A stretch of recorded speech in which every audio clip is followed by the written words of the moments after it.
Welcome to the NWI.com Political Roundtable for Thursday, June the 5th. I'm Robert Blaszkiewicz, Assistant Managing Editor of The Times. Joined with me today, Doug Ross, Editorial Page Editor of The Times, and Crista Zivanovic, Assistant Managing Editor of The Times. Let's start off talking about something that happened earlier this week. The EPA, along with the Obama administration, issued new guidelines, efforts to reduce carbon emissions from coal-fired power plants by 30%, I think, and by the year 2030, I believe it was. Right. So the aim, obviously, is to reduce greenhouse gases, reduce carbon emissions, in the interest of slowing down climate change, but also giving states, as they said, giving states flexibility in how to accomplish that in that time frame. However, that flexibility wasn't enough to allay the criticism from states like Indiana and Republicans who think that it's going to basically be a burden on consumers, utility consumers, making their electric bills go up. So, right. I mean, for what it means for Indiana, the utilities here have already been headed in that direction. and Indiana is very reliant on, Yes. more reliant than most very states, heavily, like 80% on coal or more for its power. How many? You look at NIPSCO, for example. It's got coal-fired power plants, and it's got a couple of windmills. I say that jokingly, but realistically, it is very, very heavily invested in coal. And while it shut down the Mitchell generating station in Gary in recent years, for example, it's still putting money into Michigan City and Schaefer, the plant in Wheatfield. And But part of that is to reduce the emissions from those plants by Exactly. making them Putting cleaner. scrubbers, they call them. Well, right, exactly. to clean it before it is emitted into the atmosphere. And so they're extending the life of these plants. Illinois doesn't have to do that so much because it's the number one state, as I recall, for nuclear energy. But those plants are nearing the end of their life expectancy in some cases. And so, you're going to see new power plants needed there. So they're going to be having some pretty big investments as well. Right. And that's, with it already having alternative energy. The thing is, with wind, it's just not, they can't store the energy as well, so you don't have the reliability. It's not as consistent. And the other problem is with some of them, they have been seen to be ecologically a problem too, with certain birds and nests and interfering with certain wildlife. Right. When it's en masse and on a big scale. Which it is in Right. Indiana. Right. And, there are other Every issues. solution brings its own problems. Right. And like people are talking about, let's do electric cars to reduce emissions. Great. The joke is you've got a coal-powered car because it's a Right. coal-fired plant Right. fueling your car. Right. So, And it would be better for Indiana if they were more diversified in terms of the energy. Right. And I think back to the 1980s and the protests over NIPSCO's plans to build the Bailey nuclear power plant. Right. Right. And 30 years later, boy, you kind of wonder, would they have been better off from an environmental standpoint actually building the nuclear power plant and not having to rely on coal? And as I will much be up the here. anti-nuclear power person at the table Yeah. and say, no, that to me is a worse solution. We haven't even begun to see the problems with radiation leaking, with what do you do with the spent rods? Sometimes they're impossible to cool down. I think it bears more research. We should look at where it's been done successfully Well, in what you're France talking about and is other the problems in Japan, which not just in Japan. Well, we had right. our own 3 Mile Island. Right. I mean, it is really not as reliable and I think ecologically sound as we do have one just up the road in Bridgman, Michigan, Right. just up the Yes. lake, which Exactly. hasn't, it's operated safely all these years. So But until it Yeah. doesn't operate Right. safely, then right, yeah. but the alternative is coal belching into the atmosphere, exactly. and we can't I'm- breathe. So exactly. I it's which do you like breathing or do you Right. like being cancer-free, I guess. I don't know. Right, You got to pick one. And there's a huge. I agree. I'm acknowledging it's a thorny problem. Right. I'm not saying Right. yes. There's no easy solutions. Right. Yeah, So, I mean, around here, there's a huge asthma problem. You know, it's Well, in really, the really nation awful. as well, but especially here. Yeah. Exactly. And so, you know, where you have the coal plants, you're going to have, you know, the mercury in the water, so, you know, you shouldn't eat, you know, all the fish you can catch necessarily.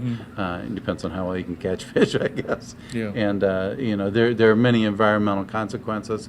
And then, you know, looking long-term, you've got the climate change issue versus, you know, you might have the nuclear issues there. So, you know, really what we need, I guess, is we need to have better capability of better, you know, better conductivity for the power lines to get from the power plant to, you know, the end user. You know, maybe you need the power plants, you know, distributed better so that they don't have to go as long a distance. You know, maybe you need to develop the fuel cell technology.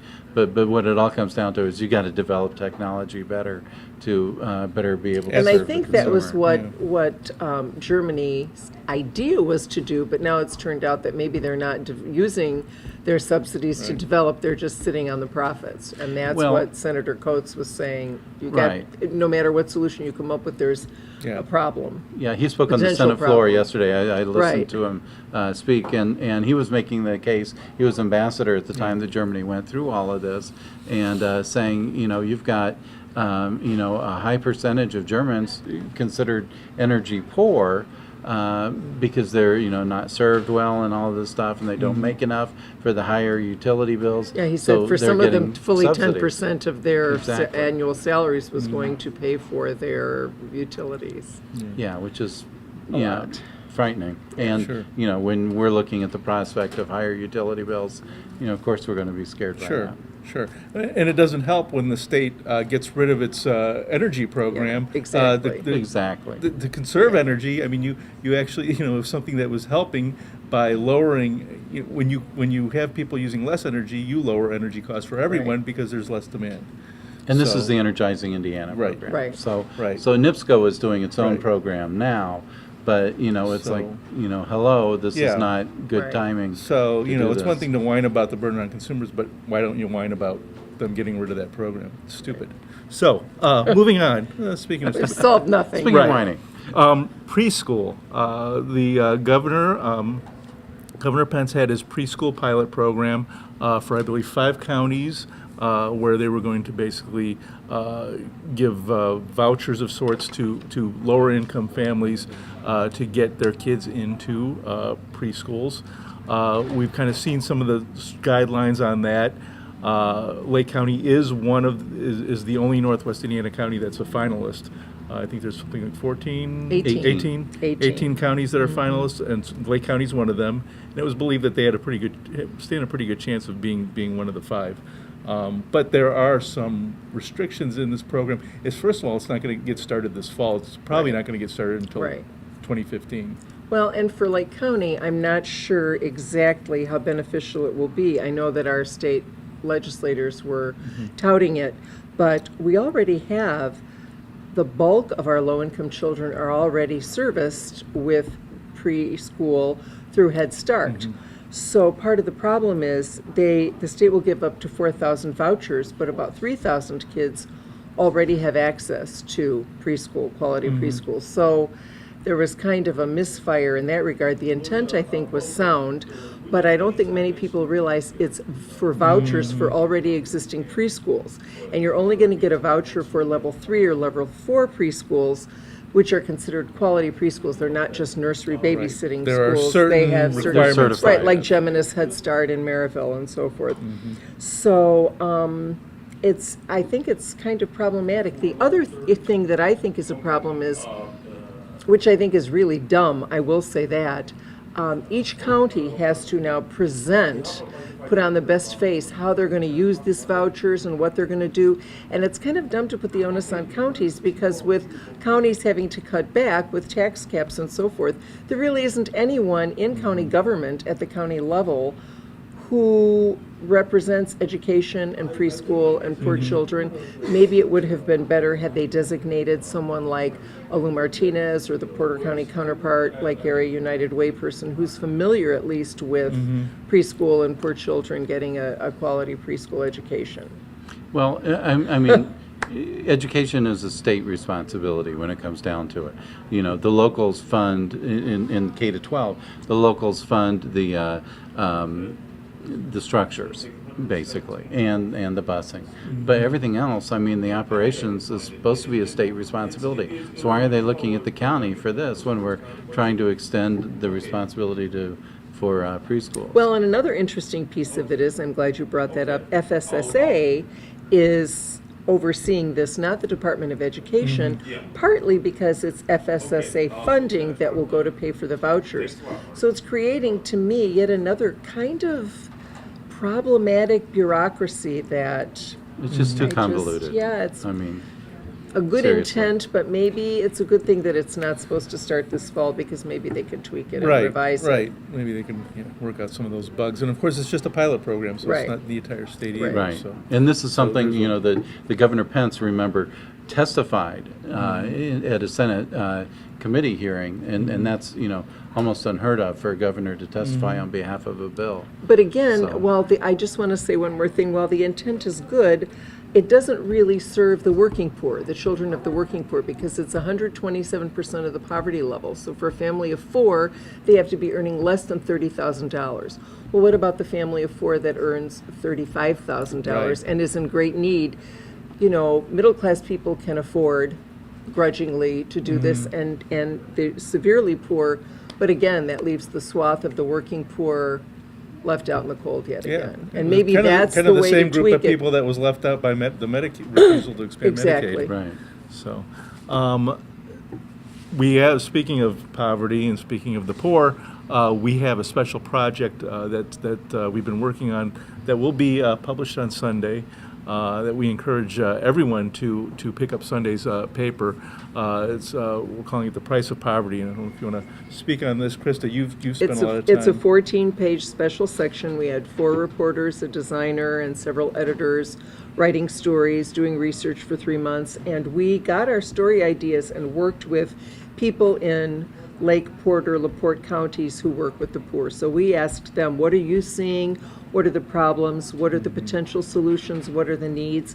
We also looked at what's being done elsewhere in other states that have been successful that maybe Indiana's not doing.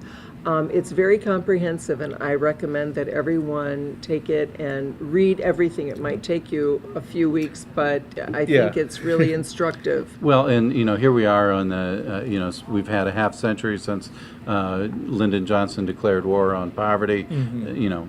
Which it's is in been- part what spurred our wanting Exactly. to take a second look. Exactly. So, and it's time to see, you know, what is, you know, is what we're doing working? Is it not working? Do we need to do more, less? You know, what is it? So that's why this is such a great Right. project. And one of the things that our publisher, Chris White, asked us to look at was the cost is high, and we have found that it's very high, especially in the Tri-County area. We, I think we use about 25% of the resources of the state. But he also asked us to look at what is the cost of not doing anything. And I think we've seen historically over the past 50 years, had we not done something, the poverty rate would be much higher. Right. And I think going forward, we have come to the same conclusion that not doing anything would strain our courts, our hospitals, our social services, our Right. taxpayers. And you'll read all of this Right. Sunday. Right. Yeah, and we look forward to hearing your reactions, and we'll welcome, obviously, a lot of feedback on this and kind of continue it's the beginning of a conversation. Right, So right. hopefully we'll, We're going hoping forward. more stories will be done, Yeah. and we attempted not to make some bleeding heart sob sister piece. What we tried to do was take an objective, fair, unbiased look at the situation, the finances, the people involved, and give Yeah. a comprehensive and quite compelling report, I think. So be sure to pick that up in Sunday's paper and let us know what you think. And that'll be it for this week, and we'll be back next week with another political roundtable.